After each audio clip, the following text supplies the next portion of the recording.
Sejam muito bem-vindos e bem-vindas ao podcast do Enneagrama da Consciência. Eu sou o Marco Guarita e aqui estou com meus irmãos de alma, Lucas Aldi e Solires Longo. Salve! Muito grato por essa parceria com o Tribe Zen. Vamos seguir nessa jornada maravilhosa. Que honra aprender aqui em mais esse portal. Os 9 portais de expansão da consciência com a sabedoria do Enneagrama. E a sabedoria do Enneagrama nos fala, na sua maior verdade, que nós não somos uma personalidade. Nós temos esses traços, esses comportamentos, essas tendências de pensamentos e emoções, mas nós somos muito mais do que isso. Nós somos o ser essencial, as virtudes, os valores. E esse é o caminho de transformação que nós propomos com esse podcast. Eu acho muito legal porque durante essas gravações que a gente fez aqui com você, um ponto me chamou a atenção, que é conhecendo esses eneatipos, conhecendo essas nuances, reações, comportamentos, reflexões, me faz pensar em várias situações da minha vida. E eu acho que esse é o grande tesouro para a galera que nos assiste, que é escutar um pouco e sentir do que a gente está trazendo aqui para de repente trazer uma chave, né? Uma ativação dentro de você e falar assim, opa, já passei por isso. Independente do seu eneatipo e tal, mas essas situações, né, essas características, elas vão ativar em algum momento alguma coisa da nossa infância, da nossa vida e falar assim, opa, passei por isso e talvez eu possa buscar um caminho contrário, um caminho que vai beneficiar o meu ser, um caminho de consciência, certo? Exatamente isso, Lucas. É identificar para se desidentificar. E nos toca as histórias, as memórias, nós visitamos essas memórias. E Freud traz isso muito sabiamente quando nós temos essa capacidade de voltar no tempo, voltar no nosso próprio inconsciente, que é atemporal, e mudar essa percepção. Quando nós mudamos a percepção, que é a crença, nós mudamos tudo. Isso é tão profundo que muda até as células do nosso corpo. É muito que a epigenética nos fala. Como nós absorvemos isso e nossa capacidade de se transformar. É a pura magia da consciência. Isso é muito maravilhoso mesmo. É como uma viagem no tempo. Você poder voltar no tempo e mudar o seu futuro. E vocês falando aí, me veio muito sobre essa questão do próprio podcast ser uma jornada terapêutica. Eu tô vendo exatamente como uma jornada. Porque quando a gente traz aqui, a gente traz muitas histórias, as nossas próprias histórias. Você traz histórias de algumas pessoas, algumas personalidades muito marcantes, né? Que são pessoas até da mídia. E é legal porque quando a gente traz, às vezes, processos e traumas e histórias que tem ali algum gatilho que vai ressoar naquele outro ser, ao mesmo tempo a gente também tá entregue a essa jornada de autoconhecimento. Então, não tem aquela frase, o terapeuta só leva você até onde ele mesmo foi? Então, do mesmo jeito que a gente foi lá nas profundezas, descobriu esses padrões, a gente também conseguiu trazer isso e resgatar nossa força. E você também fazendo esse trabalho de terapia com as pessoas, eu sinto que tá muito nesse lugar de você foi lá, e você conseguiu sair. Então, você tá dando a mão para quem tá precisando também. Que lindo. Essa é uma certeza que eu tenho na minha alma, que eu vim aqui para me curar, evoluir e servir. Então, eu falo que o terapeuta é a pessoa que mais se beneficia. Eu brinco algumas vezes com as minhas clientes e clientes falando, chega um momento que eu vou pagar para vocês. Porque vocês me ajudam tanto, né? Porque é um aprendizado mútuo. Por mais que eu já tenha alguns anos, já são quase 10 anos inseridos no mundo do Enneagrama, o que mais traz esse aprendizado são as nossas histórias. Sim. Esse toque emocional, é poder entrar na vida das pessoas, né? Com a permissão, porque é muito diferente o ajudar do servir. Nós só podemos ajudar as pessoas que pedem ajuda e não entrar no lugar do salvador.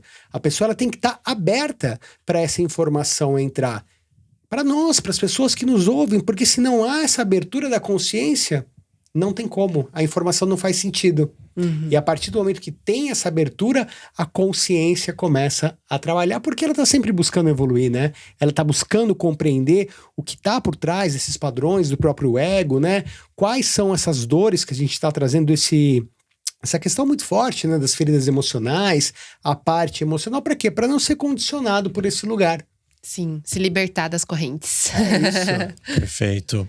E falamos aqui um pouco dos emocionais, né? Para onde caminhamos agora? Vamos lá, então. Olhando aqui a nossa mandala, nós estávamos, né, na tríade dos emocionais, o mundo das águas, das emoções, dos sentimentos, nas suas distorções e no seu lado mais equilibrado. E agora a gente entra em um outro mundo, que eu chamo o mundo do ar, o mundo dos pensamentos. E ele é muito mais sutil que a água. Ele pode ser um sopro ou uma ventania. E a presença nesse lugar é muito importante, porque esse centro, quando ele está saudável, ele nos fala do silêncio, da quietude, da clareza dos pensamentos, essa conexão, trazendo a nossa metáfora da carruagem como o cocheiro que está ali, que é a parte consciente, ele pode ouvir a voz do mestre interior, da própria essência, intuitivamente, do não consciente. Então é 5% da mente para controlar os cavalos, da emoção, dos instintos, essa conexão. E essa é a magia do processo. Então, aqui, nesse mundo, nós falamos de uma emoção básica, fundamental, que é o medo. No mundo dos emocionais, a gente tem a tristeza, a vergonha. Aqui nós temos o medo. E o medo, ele tá tudo bem. É uma emoção. Ele nos está dizendo algo, ele nos ajuda a nos precaver, nos proteger dos riscos. Tá tudo bem. A questão é quando se distorce. Então, os eneatipos mentais, que são os 5, o 6 e o 7, eles têm uma busca pela segurança. Sentir-se protegido. Um medo aos riscos, aos perigos. Então, desde esse centro distorcido, eles são mais temerosos. E o que acontece com o medo? Só o medo, quando ele se distorce, ele leva à insegurança, às dúvidas, à ansiedade. Que pode estar em todos os seres humanos. A gente vive agora um processo de pessoas... As pessoas estão muito ansiosas, né? O próprio capitalismo, essas informações, tudo muito rápido, né? Hoje a ansiedade é um dos maiores sintomas que nós temos na humanidade. Então os tipos mentais, eles têm essa tendência quando desequilibram a sua mente e fica com a mente com muito barulho, muito ruído. E isso leva a uma ansiedade, esse medo e essa busca pela segurança. Uau! É o mal do século, né? Ansiedade, excesso de informação, essa saúde mental que muitas vezes aflige a população num momento que vivemos de extremo excesso de informação, de tecnologia, de estímulos a todo momento. E olha que interessante, e quem tem uma predisposição maior ainda para isso, que faz parte dessa essência nossa, imagina como que não sente essa pressão. Exatamente. Se eu não me equivoco, o Brasil hoje está considerado como o país mais ansioso do mundo. Nossa. Cerca de 30% da população já está padecendo nesse lugar. E você falou muito bem, Lucas. O Enneagrama nos mostra como esse mapa da consciência, essas percepções. Então existe uma tendência a estar mais ansioso. E aí vem o que é as práticas. Porque tudo é prática. Então uma das práticas mais poderosas que existem, grátis, e que transforma a vida, é a respiração. É a respiração. Então, na respiração longa, não existe ansiedade. Agora mesmo, antes de começar, a gente estava respirando um pouquinho, né? Exato. É verdade. A gente para, respira, existem algumas técnicas, os ciclos de 4, que eu aplico nos cursos, nos processos. Então, você para, respira em 4... segura em 4, solta em 4, segura 4 e começa esses ciclos, um atrás do outro, o pezinho no chão, trazendo essa consciência para o momento presente, vou aterrando, porque esse mundo da mente, ele necessita esse aterramento. Que lindo. Ele traz esse ancoramento. Eu mesmo agora tô com os pés no chão aqui. Eu também. Para sentir essa energia da terra, né? Irmão, você trazendo isso, eu não me identifico aqui com o 5, mas me veio muito forte uma passagem que aconteceu comigo numa prática de breathwork, de respiração, que eu acessei algum trauma do útero da minha mãe e eu tava sentindo muito medo dentro do útero. E aí, na hora, no meu corpo aqui, no aqui agora, eu senti que eu tinha parado de respirar. E aí me veio uma chave assim, ó, você tá com medo porque você tá respirando muito, você não tá respirando direito. E aí veio esse ensinamento de que quando a gente respira muito rápido, a gente aperta o nosso peito. E aí a gente fica com medo, a gente comprime, né? Contrai aqui. Agora, quando você respira fundo, pausado, você expande, você abre espaço. É exatamente isso, Sol. Porque é uma respiração muito curta. Então, nós desaprendemos a respirar. Eu sempre dou o exemplo das crianças, principalmente para as mães. Eu falo, olha o seu filho respirar ou sua filha, a barriguinha enche. Esse é o prana, o pranayama do yoga, né? Para quem faz as práticas, eu tenho a oportunidade de fazer essa respiração abdominal e automaticamente, a hora que você infla e solta, você vai trazendo essa consciência, né? Essa calma e essa tranquilidade para o nosso ser. Ótimo, ótimo. E lembrando que o medo, a raiva e a tristeza são emoções fundamentais que estão em todos os seres humanos. Então, as tríades do Eneagrama, eles vêm trazer esse processo de como o meu centro de inteligência principal está atuando. A forma que eu me relaciono, interajo e respondo com o mundo. E aí existem essas distorções, que é um dos trabalhos. E hoje nós vamos entrar para falar do 5. O Eneatipo 5 do Eneagrama, que eu chamo a sabedoria do desapego.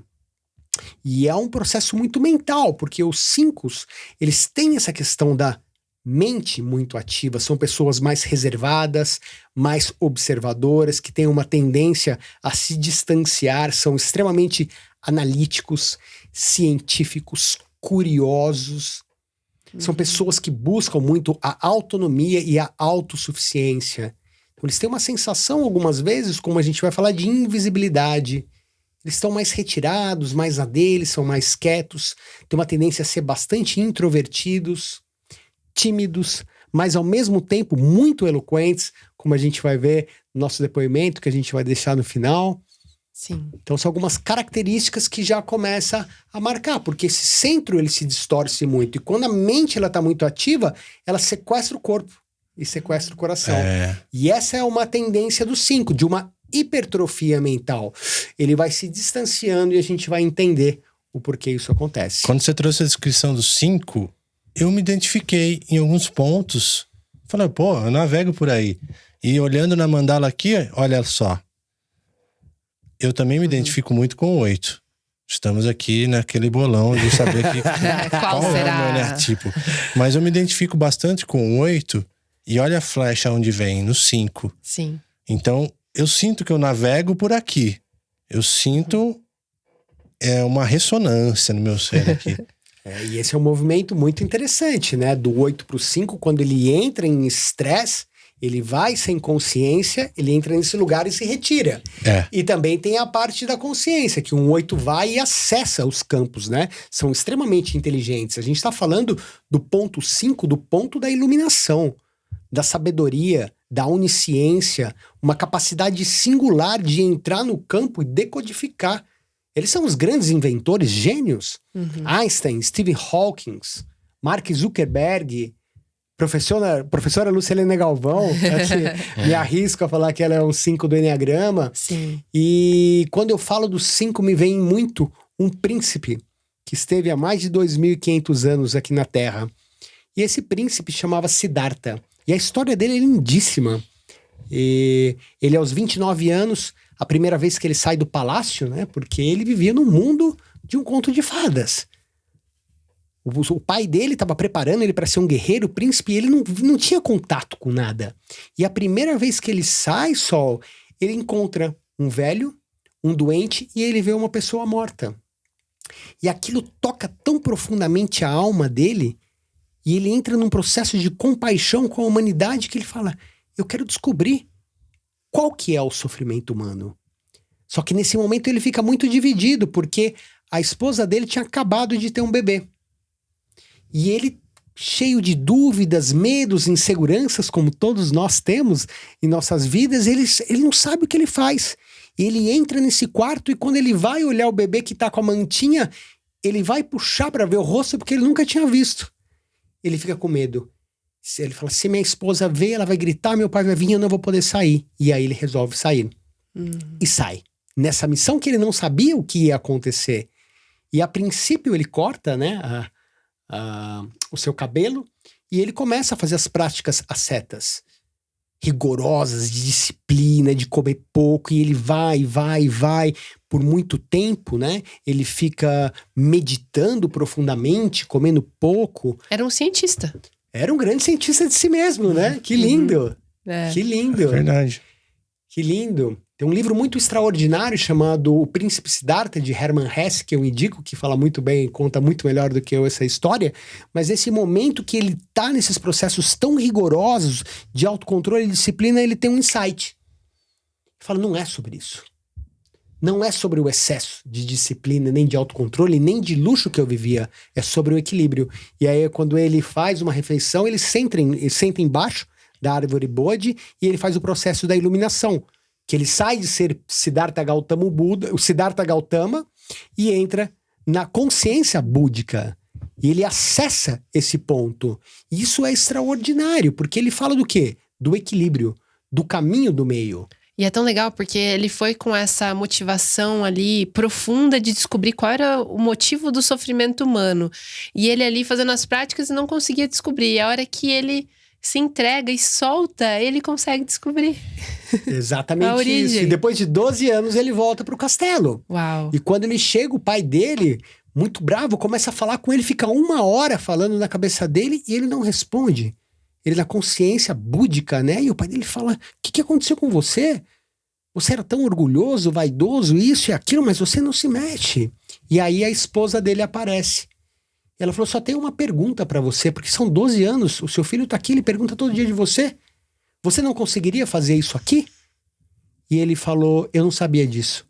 E agora eu sei, mas sim, eu posso fazer isso aqui, porque não é sobre o lugar, se retirar das montanhas, isso, aquilo, é mergulhar dentro de si. É. E é onde ele começa a ensinar, né? E essa é a consciência que a luz, o ser essencial 5 traz. Conexão com as ideias superiores. E a ideia superior do 5 é essa, a clareza, o conhecimento, a onisciência. O coração é o desapego, a abundância. Uau. É sobre isso que nós falamos. E aí é o paradoxo. Porque o ego é um outro lugar. Então, quando ele sofre essa queda da consciência, como a gente vai ver, ele entra em um outro aspecto. Mas aí nós temos a desconexão do ser essencial que acontece desde um processo mais profundo, né? A nível espiritual, e a ferida que a criança tem. Então, dentro de um 5, existe essa ferida emocional que faz ele desconectar do ser essencial, como se ele não tivesse conhecimento. É como se ele fosse ignorante, como ele não se sentisse capaz.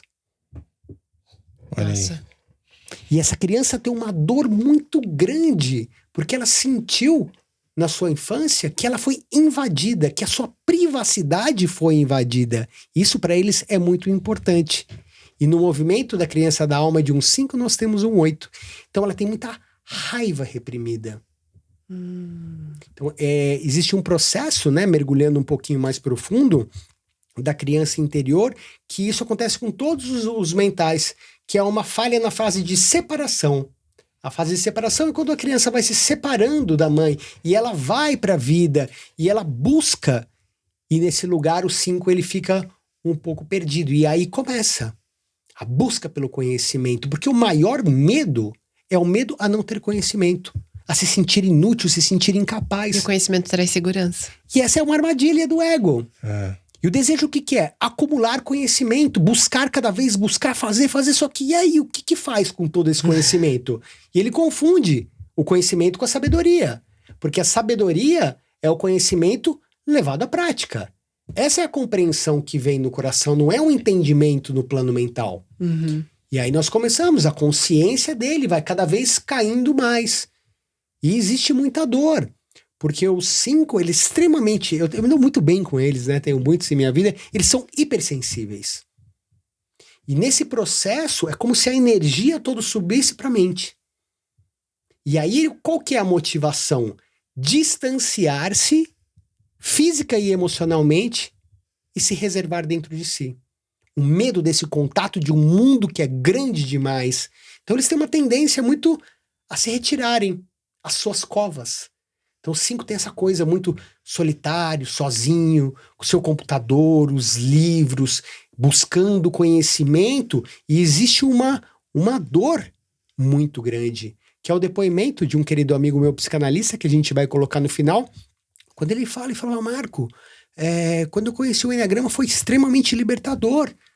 Porque eu era uma pessoa que eu sempre adorei observar as pessoas, e principalmente, né, nessas reuniões sociais, quando eu ia nos shoppings e tudo, eu ficava lá, quietinho, observando, mas chegou um momento que eu falei, mas se eu não interajo com as pessoas, talvez a minha vida não tenha importância. Não faça sentido estar ali, né? Não faz sentido eu estar aqui. E aí, por quê? Porque a mente, né, primeiro o coração, ele entra no apego. Ele entra na avareza. Então, é um coração que entra em sofrimento, ele se contrai. Ele se fecha. Ele tem medo. Medo a sentir. Medo a conectar. E aí a mente entra como um software que se ativa numa fixação. Eu tenho que economizar. Economizar o quê? A minha energia, as minhas emoções. Meu tempo. O meu tempo, tudo. Tudo. E isso é muito profundo. Nossa. Isso é uma dor muito grande, né? Faz total sentido. Olhando a própria conexão do 5 com o 8 aqui. Olha que legal. A virtude que ele tem, o maior poder também pode levá-lo a uma sombra ali dessa raiva, dessa intensidade aí. Que legal. A raiva consome, né? A raiva faz ele perder energia. Exatamente isso. Olha que lindo isso, irmã. Nunca tinha pensado nesse lugar. Gratidão total. por trazer essa clareza. Então, essa criança, ela tem essa raiva dentro de si, dessa questão das invasões, da privacidade. E outro paradoxo, né? Porque se nós olhamos aqui na mandala 5, ele está conectado com os dois tipos, os dois eu acredito, né? Tem outros também, mas mais extrovertidos do Enneagrama. Que é o 7 e o 8. Um mental extrovertido e o 8, que é um visceral para fora, ambos. E ele é o mais introvertido. E aqui já começa a mostrar os caminhos como sair desse lugar. Porque é sobre a transformação. Então, em um primeiro momento, dentro de um processo terapêutico, porque os 5 também tem muito essa questão de ser autodidatas, né? Eles participam de todos os cursos, eles fazem muitas coisas, mas eles não têm muita tendência de fazer processos terapêuticos. E depois que inventaram a internet, a minha mestra sempre brinca, agora é que eles sumiram mesmo, né? E aí, o movimento, o que é? Ele vir e fazer esse trabalho com a criança interior, conectar com essa raiva, trazer essa compreensão, porque ele sente uma falta de proteção tanto com a figura materna como paterna. Nossa. E aí pega dos dois lados. E quando ele vem pro ponto 8, né? Na inconsciência, ele acessa essa raiva poderosa, se torna muito cortante, muito frio. Entra um processo da consciência mais baixo, de uma arrogância intelectual. Então o 5, essa coisa, tipo, cara, se não agrada, ele sai. Tira o time de campo e acabou. Deixa eu entender uma coisa, né? Você falou também aqui no primeiro episódio, né? Temos eneatipos, temos os subtipos e temos as asas. Qual a relação das asas aqui, para reforçar um pouco? Para mim ainda tá assim, as asas que são os vizinhos aqui. Isso eu acabei nem tocando muito, foi uma excelente pergunta. As asas são o quê? Características complementares que nós temos. Sim. Então é outro trabalho a se fazer.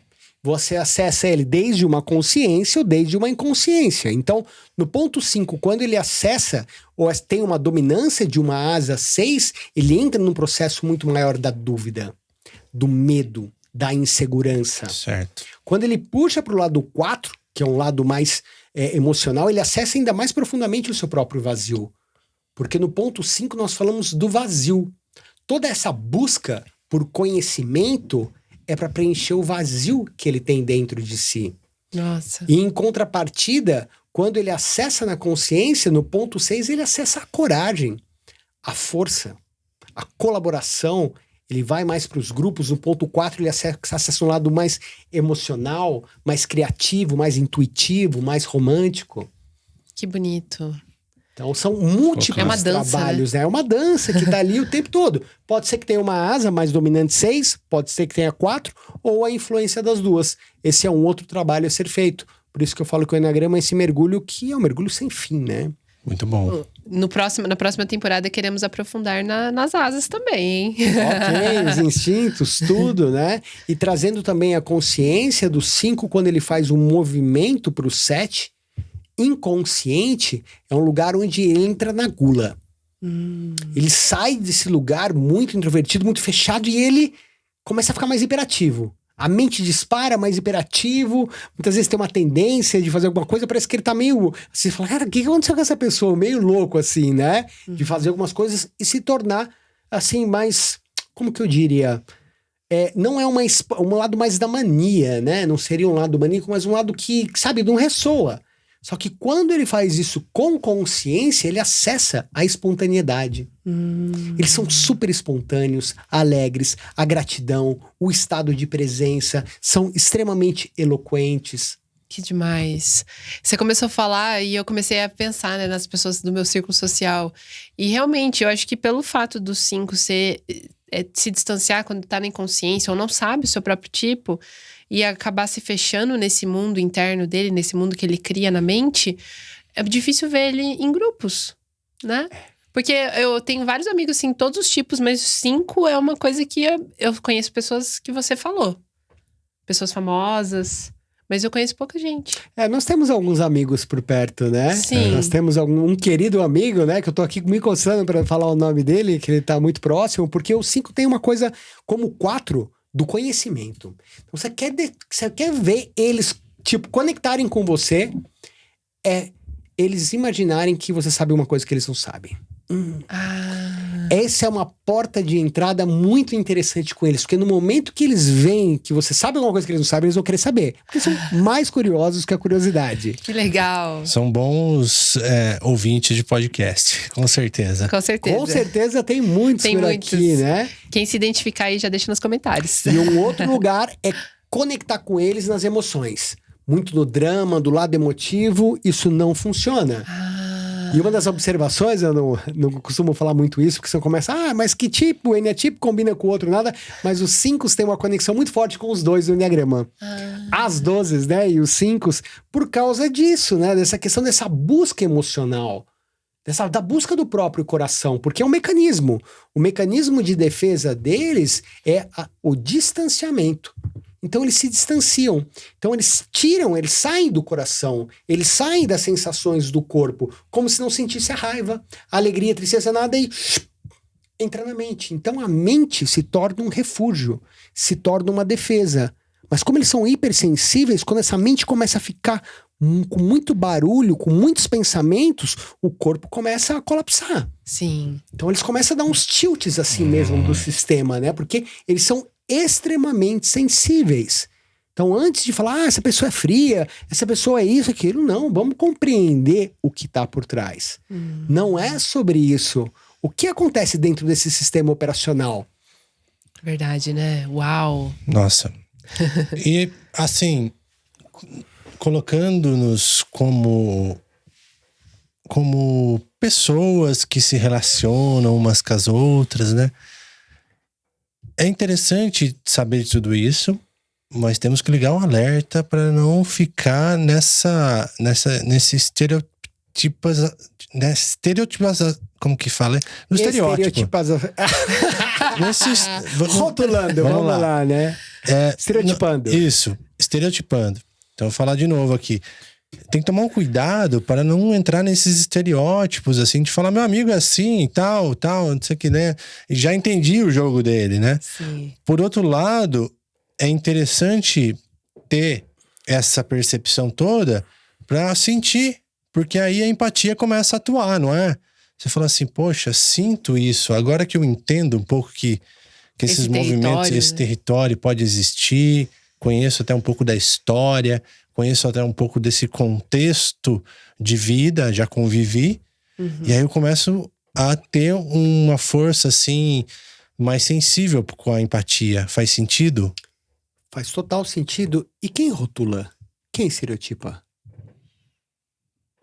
A mente. É a mente, com certeza. O ego.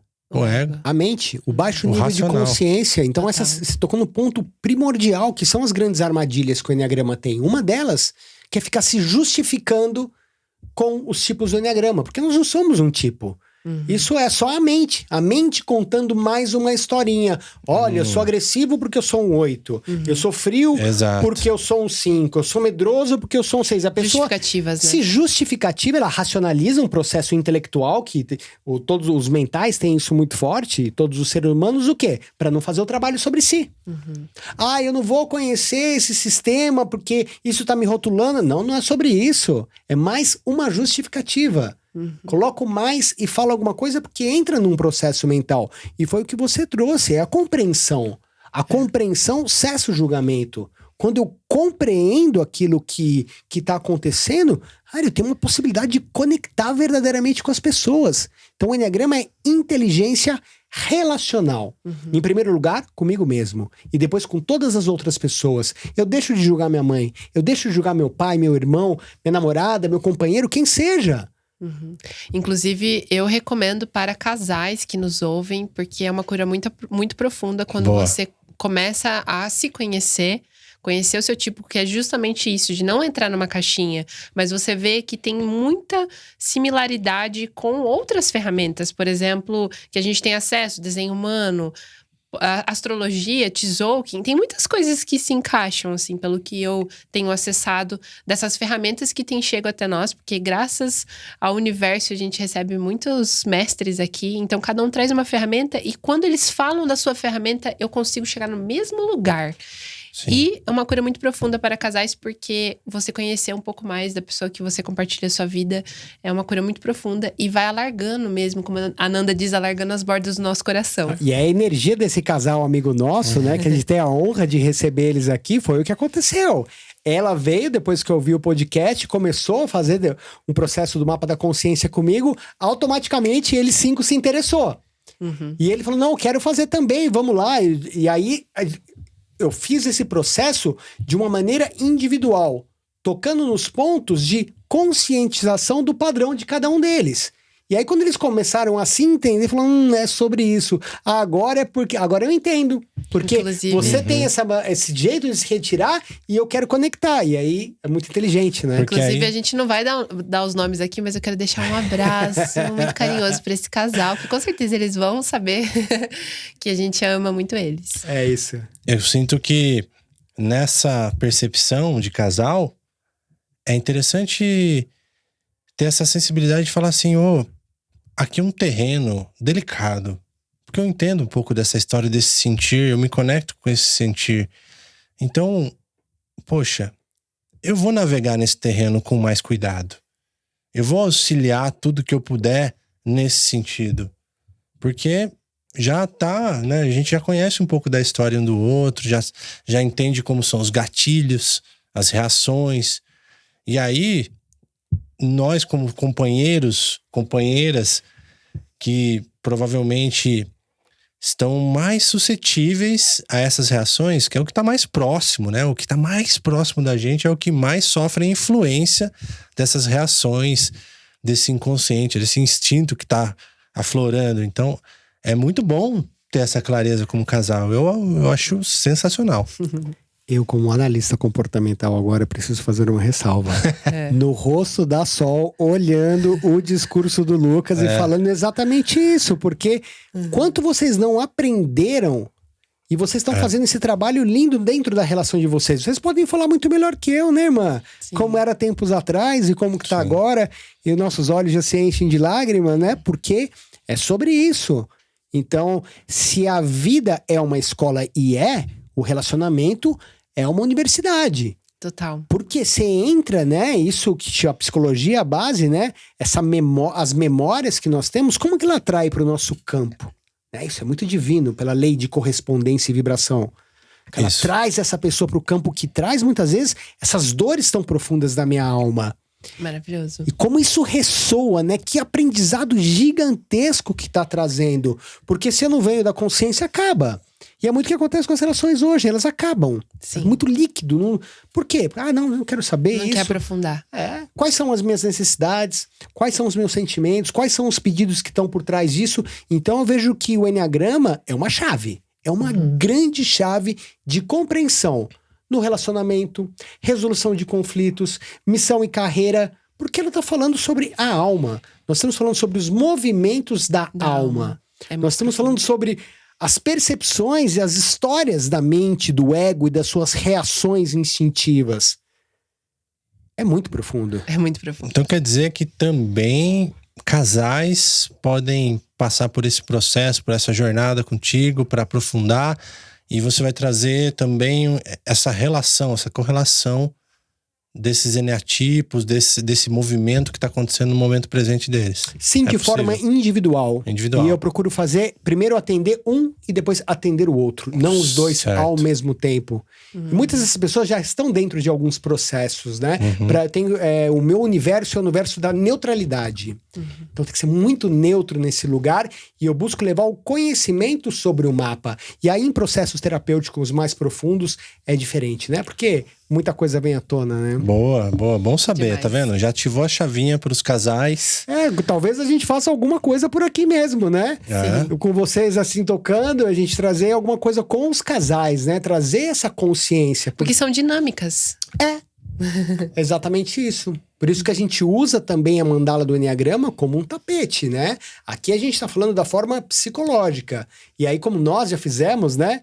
Nós Sim. três aqui, os movimentos dentro da geometria, que são processos que lembram as constelações de uma forma diferente, porque a própria alma, quando ela tá em cima, que era que Gurdjieff fazia, ela sabe onde ela tá andando. Muito bom. É muito profundo, né? Que demais. Temos também, então vamos deixar o depoimento do Eneatipo 5 para a galera ter essa noção do que mudou, do que influenciou. Isso, Acho que é legal, né? Sinta um Eu pouquinho. acredito que é extraordinário e esse depoimento ele me tocou muito, Lucas, porque foi de um querido amigo e a gente estudou a psicanálise junto por quase 3 anos e ele era uma pessoa que ele sempre estava, mas parecia que ele não estava. Ele falava muito pouco, ele estava na dele, e quando eu trouxe o curso de Enneagrama e ele viu, ele me mandou um e-mail. Cara, eu não conseguia parar de chorar. Que bonito. Porque eu vi o que ele trouxe, né? Dessas dores muito profundas da alma. Então, e aí ele teve a coragem. Por que a coragem? Então, no ponto 5, nós falamos da quê? Da coragem de desapegar. Da coragem de soltar. Aquilo que ele acredita que pode faltar para ele é aquilo que ele entrega. É a coragem de conectar com o coração. É a coragem de trazer o corpo como um centro de inteligência. É a coragem de sair da cova, abrir esse próprio coração e conectar nas relações sociais. E o 5 com alto nível de consciência é sobre isso que ele fala, sobre a abundância, compartilhar o conhecimento. Então, se a humanidade está onde ela está hoje, muito é graças ao 5, com a sua genialidade de trazer essa informação e criar um mundo melhor pra gente. Maravilhoso. Muito legal esse depoimento, cara. Muito legal mesmo. Eu fiquei feliz até de ver outras perspectivas, como que isso ressoa no campo das pessoas. Até nos nossos amigos e pessoas próximas que já se mergulharam um pouco mais no Enneagrama, quando a gente conversa, é muito interessante de ver o que está reverberando depois no campo delas. E o mais bonito é ver que é um outro profissional, né, de psicanálise fazendo esse mergulho profundo. Então, por mais terapeutas que mergulhem nesse conhecimento realmente para trazer mais ferramentas para as pessoas nos seus atendimentos. É um dos maiores aprendizados que eu tive na minha vida, Sol, e foi muito libertador, é sobre integrar. Então lembra que eu falei que o Enneagrama é uma expressão da verdade que integra e associa outros conhecimentos? Então tem muito sobre o Enneagrama sendo feito hoje em dia e sobre essas consciências. Meu próprio estudo com a psicanálise, as leis universais, agora a formação com as leis biológicas, o Enneagrama, está tudo integrado, está tudo interconectado. É como se fosse um grande quebra-cabeças, né? Que vai trazendo essas respostas. E essas respostas é onde nós vamos construindo essa verdade sobre si. Porque, volto a dizer como eu comecei, a maior verdade que o Enneagrama nos traz é que nós não somos a nossa personalidade. Nós somos a nossa essência, o ser essencial. Maravilhoso. Chegamos aqui praticamente na metade dessa jornada, um pouquinho mais, né? Sim. Então espero que vocês estejam gostando. Olha, comenta aí o que tá ressoando no campo de vocês. Não esquece de marcar a gente também nos stories. Se estiver assistindo no YouTube também, a gente fica muito feliz. Seguem lá nosso Instagram, @tribezen, @Enneagrama da Consciência. Lá vocês vão encontrar outros conteúdos maravilhosos também. Arroz. É isso. E Até a nos vemos na próxima com o NA Tipo 6. Gratidão. Gratidão. Tchau, tchau, pessoal.